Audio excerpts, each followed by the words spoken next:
Hi everyone. Seventh class की science की इस जर्नी के अंतिम पड़ाव में आपका हार्दिक स्वागत है। अंतिम पड़ाव क्यों कह रहा हूँ? क्योंकि ये सेवन्थ क्लास साइंस का लास्ट चैप्टर है। चैप्टर है आपका अर्थ, मून एंड द सन। जैसे लास्ट चैप्टर सिक्स क्लास में हमारा स्पेस को लेके ही था, तो सेम हमारा अगेन ये जो लास्ट चैप्टर है सेवन्थ क्लास का वो भी स्पेस से रिलेटेड है। तो चैप्टर का नाम से हमें पता चल रहा है कि हम सोलर सिस्टम से रिलेटेड चीज़ें पढ़ने वाले हैं। सबसे पहली चीज़ जो हम यहाँ पढ़ेंगे वो है रोटेशन ऑफ द अर्थ। जो लोग तैयारी कर रहे हैं लाइक कॉम्पिटिटिव एग्ज़ाम्स की, तो उन्होंने बहुत बार बहुत अच्छे से इस तरह ये चैप्टर्स पढ़े होंगे, लेकिन फैक्ट्स याद रखने में उनको प्रॉब्लम आ रही है। आप यकीन मानिए, अगर ये चैप्टर को आपने ध्यान से पढ़ लिया तो आपको वो फैक्ट्स याद रखने में बहुत आसानी होगी, और आपने एक से दो या दो से तीन बार भी पढ़ लिए तो आपके दिमाग में वो फिट बैठ जाएगा, क्योंकि आपको उनकी प्रोसेस और जो उनके पीछे की कहानी है वो पता रहेगी। ठीक है, so let's start our chapter. सबसे पहली चीज़ है रोटेशन ऑफ द अर्थ। हमें पता है कि जो दिन रात होते हैं वो किस वजह से होते हैं? वो होते हैं रोटेशन ऑफ द अर्थ। ठीक, अब हम जनरली क्या देखते हैं? दिन रात के हिसाब से सुबह सूरज उगता है पूर्व से और पश्चिम में छिप जाता है। ठीक, ऐसे ही हम चीज़ें देखते हैं कि जैसे रात में जो पोजीशन होती है स्टार्स की, वो भी जैसे जैसे टाइम बीतता है, रात का टाइम बीतता है, उनकी पोजीशंस भी चेंज होती रहती है। ऐसा क्यों होता है? ऐसा होता है क्योंकि जो आपकी अर्थ है वो अपनी एक्सिस पे रोटेट करती रहती है। जैसे कि यहाँ पे कुछ एग्जांपल्स दिए गए हैं, बट इन एग्जांपल्स पे ना जाके मैं सीधा अर्थ के रोटेशन की बात करूँ। अर्थ की जो रोटेशन है वो अपनी एक्सिस पे होती है। ये जो बीच में इमेजिनरी लाइन है, ये अर्थ का एक एक्सिस है। जो ऊपर देख रहे हैं ये नॉर्थ पोल, और जो नीचे है ये है साउथ पोल। ठीक, अब अर्थ घूमती कैसे है? अर्थ घूमती है वेस्ट टू ईस्ट। ये बात याद रखना। वैसे एक ट्रिक है, आगे बता दूंगा। अदरवाइज जिस भी प्लेनेट के पीछे यूएस लगा है, अस लगा है या बोल सकते हैं, वो मूव करता है ईस्ट टू वेस्ट। बाकी के 6 प्लैनेट्स आपके मूव करते हैं वेस्ट टू ईस्ट। ठीक, तो अर्थ भी बाकी 6 प्लैनेट्स में है, तो वेस्ट टू ईस्ट अपनी एक्सिस पे घूमती है। अब जो ये घूमती है, ये इसका घूर्णन हिंदी में बोलते हैं, वो घूर्णन कितनी देर में पूरा होता है? तो या तो ये कह लो कि भाई जो एक रोटेशन होता है उसको हम 24 घंटे बोलते हैं। मतलब अर्थ एक अपना चक्कर पूरा करती है, उसको हम क्या बोलते हैं? 24 घंटे। या फिर हम ये बोल सकते हैं कि अर्थ 24 घंटे में एक चक्कर पूरा करती है। ठीक, कोई भी चीज़ बोल लो, दोनों इंटरडिपेंडेंट हैं, बट हमें ये चीज़ पता होनी चाहिए कि जो 24 घंटे हैं उसमें एक रोटेशन पूरा होता है। अब जैसे अगर हम नॉर्थ पोल की साइड से हम ऊपर से देखेंगे, अगर ऊपर से हम देखें रोटेशन, तो आपको पता चलेगा अर्थ एंटी क्लॉकवाइज घूम रही है। एंटी क्लॉकवाइज घूम रही है मतलब वेस्ट टू ईस्ट घूम रही है। तो यही चीज़ मैंने अभी आपको बताई कि जो आपका मूवमेंट है अर्थ का, जो घूर्णन है, रोटेशन है, वो वेस्ट टू ईस्ट होता है। अब rotation is the motion of an object in which all its parts move in circles around an imaginary line that passes through it. The line is called the axis of rotation. वही है, ये axis of rotation है, और सारी चीज़ें इसके चारों तरफ घूमती रही, मतलब घूम रही हैं। That is called the rotation of अर्थ, या रोटेशन बोल सकते हैं उसको। अब बात करते हैं कि जो एक्चुअल अर्थ है उस पे मतलब दिन रात कैसे होता है। जो एक्चुअल अर्थ है ना, उसका रोटेशन थोड़ा टिल्टेड है। यहाँ पे आप देख पा रहे हैं ग्लोब, ग्लोब आपने देखा भी होगा।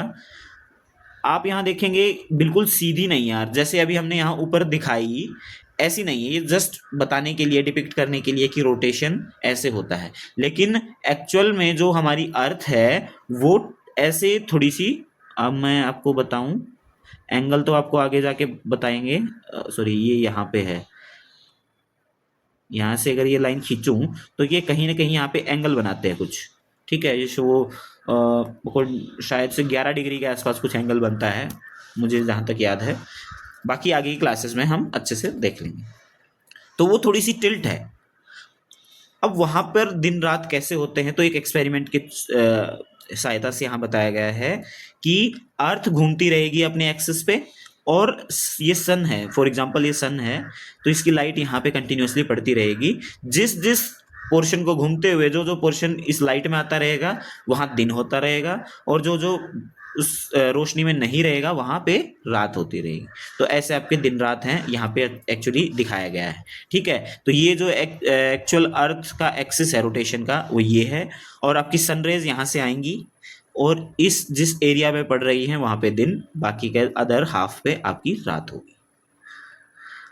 पोजीशन जानने के लिए जैसे एक ये बताया गया है, यहाँ पे एक्सपेरिमेंट करा गया है कि भाई अर्थ के रोटेशन को लेके, भाई यहाँ पे लड़की है खड़ी है, उसने कोई चीज़ मतलब आसमान में नोटिस करी, तो जैसे जैसे मतलब वो दिन भर वहीं खड़ी रही तो उसको पता चलेगा कि उसकी जो पोजीशन है वो चेंज होती जा रही है। पहले वो यहाँ खड़ी थी, फिर वो यहाँ पहुँच गई, फिर वो यहाँ पहुँच गई, और फिर लास्ट में यहाँ पे, और फिर यहाँ पे। वो क्यों है? क्योंकि जो अर्थ है वो घूम रही है और जो स्पेस है वो स्टेशनरी है। तो वो नीचे खड़ी खड़ी उसके रिस्पेक्ट में उसको ऊपर वाला जो स्काई है या आप आसमान बोल सकते हो वो घूमता हुआ नजर आएगा, लेकिन एक्चुअल में क्या है, अर्थ रोटेट कर रही है। देखो, due to the rotation of the earth the sun appears to rise in the eastward direction, moves across the sky from east to the west and set in the westward direction, then the night begins and the star becomes visible in the sky. Again stars के साथ भी ऐसा ही होता है, वो ऐसे ही रात को घूमते हुए आपके फिर जैसे दिन होता है तो वो गायब हो जाते हैं। ठीक, ये आपका टाइम से रिलेटेड कुछ बताया कि आपकी नई दिल्ली न्यू पार्लियामेंट बिल्डिंग में आपका एक ये है फोकल्ट पेंडुलम है, वो वहाँ पे लगा हुआ है।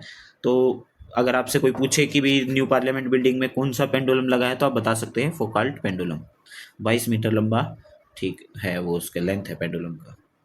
अब ये बताया गया, जैसे मैं अभी बता रहा था ना कि अर्थ की रोटेशन है, तो भाई जब थोड़ी सी रात हुई हमें स्टार्स विजिबल हुए, तो लाइक सप्तऋषि है वो हमें ऐसा दिखेगा, 9 बजे ऐसा दिखेगा, उसकी पोजीशन चेंज होती रहेगी रात भर, ऐसे चेंज होती होती जब सुबह हो जाएगी तो उसकी पोजीशन ऐसी हो जाएगी। देखो रात होने लगी थी तो ऐसी थी, बाकी उल्टी हो गई, और फिर जैसे दिन निकलेगा सूरज निकलेगा तो वो स्टार्स दिखने बंद हो जाएंगे। अदरवाइज ये पूरा एक सर्कल कंप्लीट करके फिर से यहाँ पे पहुंच जा रहे हैं। मूवमेंट तो ऐसे ही हो रहा है, लेकिन दिन में सूरज की रोशनी इतनी होती है कि हमें बाकी के स्टार्स विजिबल नहीं होते, अदर इसलिए जो ये आधा हिस्सा है ये हमें नज़र नहीं आता जो नीचे वाला है, लेकिन जैसे ही सूरज छिपता है तो स्टार्स अगेन विजिबल, तो ये सर्कल ऐसे ही चलता रहता है। This is because of the rotation of the earth. अब the earth axis of rotation points very close to the pole star in northern hemisphere. Pole star के बारे में हमने 6th क्लास में बात करी थी, ध्रुव तारा हम बोलते हैं हिंदी में। तो वो हमें जो स्काई है उसमें स्टेशनरी दिखाई देता है। क्यों? क्योंकि वो नॉर्दर्न साइड में है, बिल्कुल नॉर्थ पोल के वहाँ पे है पास में। तो क्या है कि अगर अर्थ अभी दिखाऊंगा आपको मैं, तो वहाँ पे अभी दिखाई देता हूँ, अगर यहाँ पे है फॉर एग्जाम्पल कहीं ऐसे नॉर्दर्न डायरेक्शन में, तो अर्थ घूमती रहेगी, जितना भी वो इस एक्सिस के पास में कोई तारा होगा वो आपको स्टेशनरी नजर आएगा, जितना यहाँ पे होगा वो घूमता नजर आएगा कि यहाँ के लोगों को नहीं दिखेगा या कुछ भी है। लेकिन जो ये वाला एरिया है, मैं इस पेन से कर लेता हूँ, जो ये वाला एरिया है यहाँ वाले लोगों को घूमते घूमते हुए ध्रुव तारा ऑलमोस्ट स्टेशनरी नजर आएगा। यही बात यहाँ बताई गई है। All the stars appears to move around it, बाकी के दूर दूर होते हैं तो वो हमें घूमते हुए नजर आते हैं। Just like the sun the moon also appears to rise in the eastward direction and sets in the westward direction because the earth rotates from west to east. अब सन पूर्व में ईस्ट में उगता है, वेस्ट में छिपता है। Same जब रात होती है तो आपका जो चांद है, मून है, वो ईस्ट में उगता है और वेस्ट में ही वो छिपता है, दोनों अपोजिट चलते हैं। अब जब आपका सूरज उग जाता है तो आपका चांद का छिपने का टाइम हो जाता है, और जब वैसे एक्चुअल में छिपता नहीं है वो, हमें हमारी विजिबिलिटी नहीं होती, बट कहने की बात यह है कि हमारी विजिबिलिटी के अकॉर्डिंग ही बता रहा हूँ कि जब सूरज उगता है तो चांद छिप जाता है, जब चांद ना सूरज छिप जाता है तो चांद उग जाता है, लेकिन दोनों की डायरेक्शन ये है, यहाँ से उगता है और यहाँ पे छिप जाते हैं। ठीक, क्योंकि अर्थ का रोटेशन वेस्ट टू ईस्ट है। अब एस्ट्रोफोटोग्राफर वो क्या करते हैं, आपने कभी शायद आपका कोई थोड़ा सा इंटरेस्ट भी हो तो कोई इस तरह के आपको पेजेस मिल जाएंगे यूट्यूब पे भी, इंस्टाग्राम पे भी। वो क्या है, कैमरे को लद्दाख वगैरह के एरिया में लगा के छोड़ देते हैं। तो अर्थ जब रोटेट करती है तो इस तरह की आपके जो मूवमेंट होता है स्टार्स का, यहाँ पे ऐसे ऐसे मूवमेंट देखने को मिलता है, और 360 एंगल से भी वो लेते हैं, तो आपको इतना इंटरेस्टिंग एक फोटोग्राफ मिल जाता है आपके नाइट स्काई का, जो कि देख के बहुत अच्छा लगता है। जिनका इंटरेस्ट होता है डेफिनेटली उनके लिए तो बहुत ही अमेजिंग चीज़ है ये।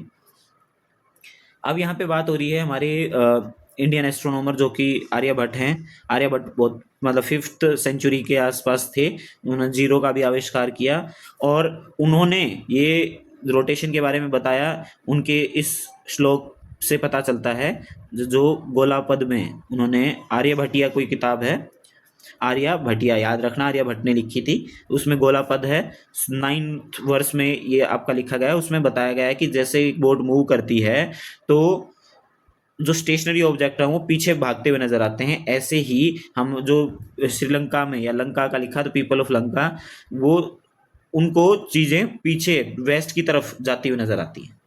ठीक है, उनकी कोई ऑब्जर्वेशन रही होगी उस टाइम पे, बहुत पुराने टाइम में, जब कोई इंस्ट्रूमेंट अवेलेबल नहीं था।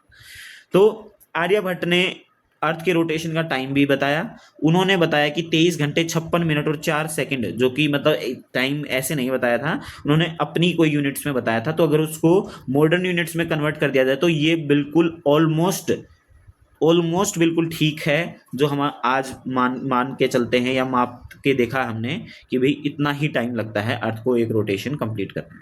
ठीक, तो आप भाई गर्व कीजिए कि हमारे जो पुराने एंशियंट एस्ट्रोनॉमर या साइंटिस्ट थे, वो मतलब बिना किसी इंस्ट्रूमेंट के भी इतना अच्छा प्रिडिक्ट कर लेते थे। अब तो रोटेशन तो हमने पढ़ लिया, अब बात है रिवोल्यूशन। रिवोल्यूशन क्या होता है कि is the motion of an object around another object. तो अर्थ का रिवोल्यूशन किसके अराउंड? ऑब्वियसली सन के अराउंड है। और ऑर्बिट क्या है? जिस पाथ से वो दूसरे ऑब्जेक्ट को मतलब रेवोल्यूशन कंप्लीट करे, तो that path is called orbit. अगर हम ऊपर से देखेंगे तो ऑर्बिट जो है वो नियरली सर्कुलर है। कई बार ऐसे बताया जाता है कि मतलब साइड से हम देखते हैं तो हमें क्या है, ओवल शेप लगता है। ठीक, लेकिन एक्चुअल में अगर ऊपर से देखेंगे तो जो पाथ है वो नियरली सर्कुलर है। ये बात याद रखना बहुत इंपॉर्टेंट है। और अर्थ एक रेवोल्यूशन अराउंड द सन कितने दिनों में पूरा करती है? 365 डेज एंड 6 आवर्स। ये बहुत इंपॉर्टेंट टाइम है। Changing view of night sky from earth. अच्छा, अब बोलते हैं जैसे सीजन्स आगे आएगा अभी कि भाई सीजन कैसे बनते हैं। देखो, दिन और रात होते हैं due to the rotation of earth, and seasons होते हैं due to revolution of earth around sun. अब जब रिवोल्यूशन हो रहा है तो उसकी वजह से जो पोजीशन है नाइट स्काई में, जो स्टार्स हैं या और भी चीज़ें हैं, प्लैनेट्स हैं, सबकी जो पोजीशन है वो चेंज होती रहती है, just because of the revolution of अर्थ। ऐसा क्यों? क्योंकि मान लो ये सन है, दिसंबर में अर्थ यहाँ पे है, नाइट स्काई में आपका जो कोई दूर स्टार है उसकी पोजीशन तो ऑलमोस्ट स्टेशनरी रहेगी। वो भले ही घूमता हो, किसी और चीज़ के रिवोल्यूशन करता हो, लेकिन बहुत दूर है तो ऑलमोस्ट स्टेशनरी रहेगा। लेकिन जब हमारी अर्थ रिवॉल्व करेगी तो उसकी जो रिस्पेक्टिव पोजीशन है, फॉर एग्जांपल यहाँ पे कोई स्टार है, ऑलमोस्ट स्टेशनरी है। तो जब दिसंबर में कोई अर्थ पे कोई बंदा है, लाइक ये यहाँ पे है नॉर्दर्न हेमिस्फीयर में, तो उसको यहाँ पे ये स्टार नजर आएगा। लेकिन जब मार्च आ जाएगा तो वो ये बंदा यहाँ पहुँच गया, ठीक है, तो उसको ये चेंज हुआ नजर आएगा, फिर यहाँ पे उसको डिफरेंट नजर आएगा, और फिर यहाँ पे उसको डिफरेंट। मतलब क्या है, रिवोल्यूशन की वजह से भी जो नाइट स्काई है उसकी वजह से भाई अपना जो पोजीशन है वो चेंज नजर आती है। फिर सीजन्स की बात करते हैं, जैसे मैंने अभी बताया। तो सीजन कैसे होते हैं? अर्थ भाई टिल्टेड है, अभी मैंने बताया, और ये टिल्ट है ये रिवोल्यूशन के दौरान भी वो मेंटेन करके रखती है। जो अर्थ जो शेप है वो स्फेरिकल है, तो इट मीन्स क्या है, जो लाइट है वो एक बारी में पूरी की पूरी अर्थ तक नहीं पहुंचती। तो उस वजह से जहाँ जहाँ लाइट पहुंचेगी वहाँ वहाँ आपको थोड़ा सा गर्मी महसूस होगी। जहाँ जहाँ लाइट नहीं पहुंचेगी वहाँ पे आपको ठंड महसूस होगी। फॉर एग्जाम्पल, अब मैं गर्मी से शुरू करता हूँ, चलो जून के महीने से। हम नॉर्दर्न हेमिस्फीयर में रहते हैं, तो मैं नॉर्दर्न हेमिस्फीयर के हिसाब से लूंगा। बाकी की सारी चीज़ें उल्टी हैं साउदर्न हेमिस्फीयर के लिए, वो बाद में बात करेंगे, पहले नॉर्दर्न हेमिस्फीयर की बात करें। जून महीना है, जैसे कि अभी हमारा जून महीना चल रहा है, और जून महीने में 21 जून को सबसे बड़ा दिन और सबसे छोटी, सॉरी हाँ, सबसे बड़ा दिन और सबसे छोटी रात होगी। ठीक, वो ऐसा क्यों है? जो सनरेज है वो यहाँ पड़ रही हैं, और हम नॉर्दर्न हेमिस्फीयर में हैं, तो जो लाइट है वो मैक्सिमम टाइम तक रह रही है नॉर्दर्न हेमिस्फीयर में। उस वजह से आपका जो दिन का टाइम है वो मोर देन 12 आवर्स है। अगर आप देखेंगे तो 5 से 5:30 बजे या 5:15 AM पे आपका दिन निकल जाता है, और करीब रात को 8 PM पे अगर आप देखेंगे, 8 PM आपको अंधेरा मतलब अंधेरा होता है। अब आप काउंट करें टाइम, तो पता चलेगा कि it is more than 12 hours. अगर 12 घंटे से ज़्यादा आपकी धूप या दिन रहेगा, तो डेफिनेटली जितना सनरेज में ऑब्वियसली हीट होती है, गर्म होती है सनरेज, तो गर्मी वैसे ही बनी रहती है। तो जून के महीने में हमारे बहुत ज़्यादा गर्मी पड़ती है नॉर्दर्न हेमिस्फीयर में। फिर ये घूम के पोजीशन यहाँ पे, सॉरी, जून के बाद सितंबर आता है, घूम के यहाँ पे पहुँच जाती है।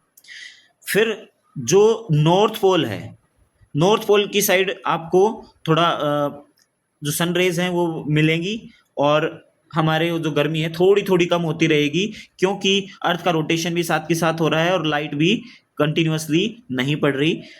कुछ टाइम पड़ भी रही है, कुछ टाइम नहीं भी पड़ रही, तो इसलिए आपके थोड़ी गर्मियाँ कम हो जाती हैं और हल्की हल्की ठंड आने की शुरुआत हो जाती है। नॉर्दर्न हेमिस्फीयर की बात कर रहा हूँ। फिर बात करते हैं दिसंबर। दिसंबर महीने में हुआ क्या? जो लाइट है वो लाइट पहुंच रही है आपके, जो डायरेक्ट लाइट है वो पहुंच रही है मेनली साउदर्न हेमिस्फीयर की तरफ। नॉर्दर्न हेमिस्फीयर का जो एरिया है वो ये यहाँ पर जो डार्क वाला एरिया है आप देख पा रहे हो कि ज़्यादा है। इट मीन्स वहाँ पे सनरेज नहीं पहुँच पा रही, तो आपको ठंड महसूस होती है दिसंबर के महीने में। एंड फिर घूम के जाते हैं मार्च में। मार्च में फिर नीचे से अगर आप जाएंगे तो जो मैक्सिमम एरिया है वो लाइट में आ जाएगा। कुछ एरिया साउदर्न हेमिस्फीयर का तो है ही है, नॉर्दर्न हेमिस्फीयर का भी कवर हो जाता है, और साउथ पोल कंप्लीटली आपका सनलाइट में आ जाता है। सो इसमें भी क्या है कि आपकी सर्दियां धीरे धीरे खत्म हो जाएंगी और गर्मियां शुरू हो जाएंगी, क्योंकि सनलाइट आपकी वहां तक पहुंच पा रही है। तो ये मैंने बहुत अच्छे से भी एक्सप्लेन किया है, अब इसको मैं थ्योरेटिकली अभी आपको बताऊंगा। अच्छा, जो साउदर्न हेमिस्फीयर है वो बिल्कुल इसका उल्टा है। यहाँ पे हम नॉर्दर्न हेमिस्फीयर की बात कर रहे थे, तो ये वाला हेमिस्फीयर की बात कर रहे थे हम। लेकिन अगर आप यही चीज़ साउदर्न हेमिस्फीयर के लिए देखेंगे तो आपको पता चलेगा जो मैक्सिमम पार्ट है वो यहाँ पे आपका क्या है, डार्क में है। इट मीन्स यहाँ ठंड होगी और कम गर्मी होगी। लेकिन यहाँ पे अगर आप देखेंगे तो जो मैक्सिमम पार्ट है वो लाइट में है, तो आपके यहाँ पे गर्मी होगी और सनलाइट आपकी ज़्यादा पहुँचेगी। सो आप बोल सकते हैं कि साउदर्न हेमिस्फीयर में बिल्कुल उल्टा होता है जैसे नॉर्दर्न हेमिस्फीयर में आपका हो रहा है। ओके, अब ये मैंने बताया कि भाई 12 घंटे से ज़्यादा पड़ती है जून में, तो इसलिए नॉर्दर्न हेमिस्फीयर में भाई इंटेंस सनलाइट की वजह से गर्मी महसूस होती है, और उसमें जो सीज़न होता है वो होता है समर सीज़न। दिसंबर में इसके अपोजिट हो जाता है, तो उसको बोलते हैं विंटर सीजन। अब गर्मी क्यों होती है ज़्यादा या कम, वो बताता हूँ। अब जो सनलाइट है जून के महीने में, सनलाइट जो इंटेंस सनलाइट है वो एक छोटे से एरिया में ही, अब ये हटा देता हूँ, यहाँ आप देख पा रहे होगे ये छोटे से एरिया में ही बहुत ज़्यादा सनलाइट है, सनरेज पड़ रही हैं। तो छोटे से ही एरिया में बहुत ज़्यादा सनरेज गिरेंगी, तो वहाँ पे वो एरिया ज़्यादा हीटेड होगा। तो ये ट्रॉपिक ऑफ कैंसर है ये वाली, और ये वाली ट्रॉपिक ऑफ कैप्रिकॉन है। तो जो ट्रॉपिक ऑफ कैप्रिकॉन है वो टिल्टेड है, आप देख पा रहे होंगे यहाँ जून के महीने में, क्योंकि वो साउदर्न हेमिस्फीयर में है। तो वहाँ पे जो हीट है वो इतनी नहीं हो पा रही जितनी नॉर्दर्न हेमिस्फीयर में हो पा रही है, इसलिए जो आपके समर सीजन है वो नॉर्दर्न हेमिस्फीयर में जून के महीने में देखने को मिलता है। लेकिन दिसंबर महीने में ये सब उल्टा हो जाता है। जो अर्थ की पोजीशन है northern hemisphere tropic of cancer को आप देखेंगे तो जो ज़्यादातर सनलाइट्स हैं, सनरेज हैं, वो लार्जर एरिया को कवर कर रही हैं, तो इतना ज़्यादा गर्म नहीं करेंगी एरिया को। लेकिन ट्रॉपिक ऑफ कैप्रिकॉन को वो छोटे से एरिया में ही बहुत ज़्यादा गर्मी मतलब प्रोड्यूस कर देंगी, तो आपके वहाँ पे साउदर्न हेमिस्फीयर में दिसंबर में गर्मी का मौसम आ जाएगा। अब बात करते हैं नॉर्थ पोल और साउथ पोल की। अब जो नॉर्थ पोल है, नॉर्थ पोल आप कंटिन्यूसली देखोगे अगर घूमती रहेगी हमारी अर्थ, तो ये विजिबल रहेगा सन के लिए। सन के लिए विजिबल रहेगा मतलब कंटिन्यूसली सनलाइट वहाँ पहुँचती रहेगी, और जब तक दिसंबर नहीं आ जाता तब तक सनरेज वहाँ तक पहुँचती रहेंगी, और आपका नॉर्दर्न हेमिस्फीयर के नॉर्थ पोल में, या नॉर्दर्न हेमिस्फीयर नहीं मतलब नॉर्थ पोल में आपका दिन बना रहेगा, रात नहीं होगी वहाँ पे, कंटिन्यूसली सूरज चमकता रहेगा। जो आपका ग्रीनलैंड एक आइलैंड है, आपने शायद देखा भी होगा, तो वहाँ पर कंटिन्यूसली 6 महीने दिन होता है, फिर 6 महीने कंटिन्यूसली रात होती है। कैसे? दिसंबर में पहुंच गए, दिसंबर में पहुंचने के बाद वो पहुंच गया अंधेरे में। अब अर्थ अगेन यहाँ रोटेट कर रही है, तो यहाँ तक सनलाइट पहुंच ही नहीं रही किसी भी कीमत पे, और किसी भी तरीके से पहुंच ही नहीं रही। लेकिन इसका उल्टा है आपके साउथ पोल में। यहाँ पर साउथ पोल जून के महीने में क्या है, कड़ाके की ठंड है। क्यों? क्योंकि सनरेज पहुंच ही नहीं रही, 6 महीने तक अंधेरा ही अंधेरा है, और आपके वहाँ पे बहुत ज़्यादा ठंड है। लेकिन यहाँ पर मौसम फिर सुहाना हो जाता है, आपका दिन निकलता है, 6 महीने तक लगातार दिन निकला रहेगा, दिसंबर के महीने में जाके फिर ये प्रोसेस वापस से फिर रिपीट होना शुरू हो जाता है। The season and the length of daytime are reversed in southern hemisphere as compared to northern hemisphere. It is winter in June and summer in December. अच्छा, 2 मिसकंसेप्शन क्या है जो जनरली हम देखते हैं? When the northern hemisphere tilts towards the sun, it is closer to the sun. भाई गर्मी क्यों होती है जून के महीने में? तो क्या भाई नॉर्दर्न हेमिस्फीयर है वो भाई सन की तरफ ज़्यादा टिल्टेड है इसीलिए गर्मी होती है? नहीं, ऐसा नहीं है। अभी हमने जो पढ़ा वो है मेन रीज़न। अच्छा, the reason of earth is orbit of earth is an oval and sun slightly displaced from the center, so the earth is at different distances from the sun over the year. इसमें ये कह रहे हैं कि भाई जो हमारी अर्थ है उसका जो ऑर्बिट है वो ओवल है, तो जब हमारा सन जैसे बीच में है, जब अर्थ सन के पास होती है तो गर्मी होती है, और अर्थ सन से दूर चली जाती है, मतलब अर्थ के यहाँ बीच में नहीं, यहाँ पे कहीं माना है इन्होंने, तो जब दूर होती है तो ठंड हो जाती है, पास में होती है तो गर्मी हो जाती है। लेकिन ऐसा नहीं है। इनफैक्ट जो अर्थ है वो जनवरी के महीने में क्लोजेस्ट होती है सन के। ये याद रखना, आपसे क्वेश्चन भी पूछा जा सकता है कि अर्थ किस महीने में सन के क्लोजेस्ट होती है, वो होती है आपके जनवरी। In northern hemisphere longest day होता है 21 जून को, जिसको समर सोलिस्टिस बोलते हैं, समर सोलिस्टिस, ठीक है। और इसमें डे बड़ा होता है, रात छोटी होती है। फिर आपका शॉर्टेस्ट डे और लॉन्गेस्ट नाइट आपकी होती है नॉर्दर्न हेमिस्फीयर में 22 दिसंबर को। भाई आपका दिन बहुत छोटा हो जाता है और रात बहुत बड़ी हो जाती है, उसको बोलते हैं विंटर सोलिस्टिस। 21 मार्च और 23 सितंबर वो डेट्स हैं जब दोनों इक्वल होते हैं, डे टाइम भी 12 घंटे का और नाइट टाइम भी 12 घंटे का, तो उनको बोलते हैं स्प्रिंग इक्विनॉक्स, जो कि मार्च में वो होता है नॉर्दर्न हेमिस्फीयर के उसमें केस में बता रहा हूं मैं। और जो ऑटम इक्विनॉक्स है वो होता है आपका सितंबर, 23 सितंबर को। ये याद रखना, ये बहुत इंपॉर्टेंट है, बहुत बार एग्जाम्स में आपके आते हैं। नॉर्थ पोल और साउथ पोल का मैंने अभी बताया, 6 महीने का जो टाइम होता है सनलाइट और डार्कनेस का। इक्वेटर में का क्या है? इक्वेटर पे तो जनरली क्या है, 12 घंटे सनलाइट रहती है, 12 घंटे डार्कनेस रहती है, क्योंकि वो अर्थ हमारी ऐसे मूव करती है, तो जो लाइट है वो हमारे यहाँ पे पड़ती ही रहती है कंटिन्यूसली। अब जो चीज़ जगह यहाँ पे पहुँच जाती है डार्कनेस में तो अंधेरा हो जाता है, और जो यहाँ पे रोशनी में रहती है वो दिन रहता है। लेकिन ऊपर वाले और नीचे वाले केस में डिफरेंट है कि भाई उनके जो दिन और रात का जो आवर्स हैं वो चेंज हो जाते हैं, अभी मैंने बताया।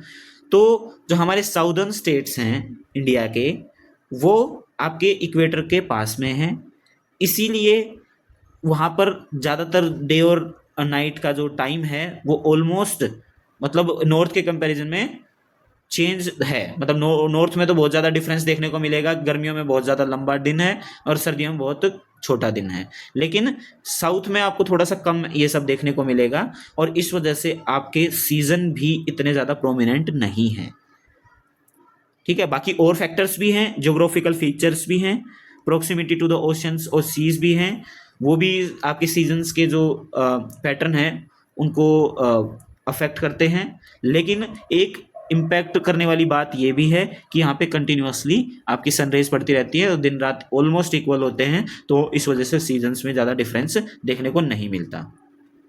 अब है इक्लिप्स।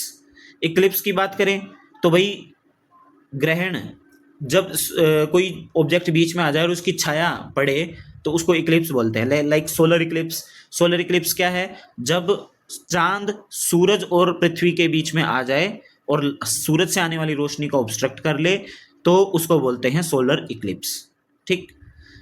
अपेरेंट साइज क्या होता है भाई? जो एक्चुअल साइज है और डिस्टेंस है उससे जो साइज है वो चेंज हो जाता है, उसको अपेरेंट साइज बोलते हैं। एक्चुअल साइज चेंज नहीं होता बट जो रिलेटिव साइज है वो चेंज हो जाता है। उसी वजह से ही आपका सोलर इक्लिप्स देखने को मिलता है।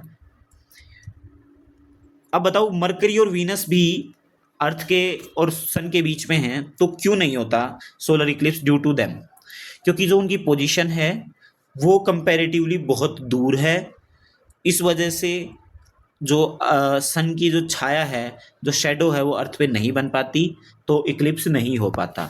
जब वीनस फिर भी थोड़ा सा पास में है हमारे, और मरकरी तो वैसे भी छोटा है और बहुत दूर भी है, लेकिन वीनस थोड़ा सा पास है, तो एक डार्क डॉट, एक ब्लैक डॉट दिखता है हमें जब भी वो बीच में आता है सन के और अर्थ के, और उस इवेंट को बोलते हैं ट्रांजिट ऑफ वीनस, जो कि बहुत रेयर इवेंट है।